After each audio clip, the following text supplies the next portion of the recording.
then this is one of this thing. Okay? So you can see, look at those clavicles, those collarbones, folks. They run parallel, straight, level.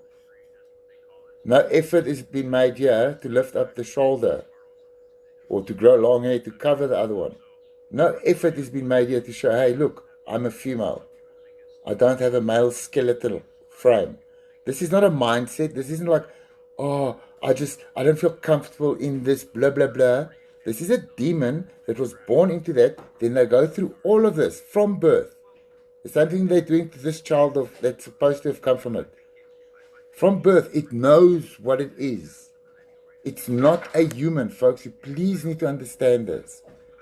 They are not born humans. The human is gone. This thing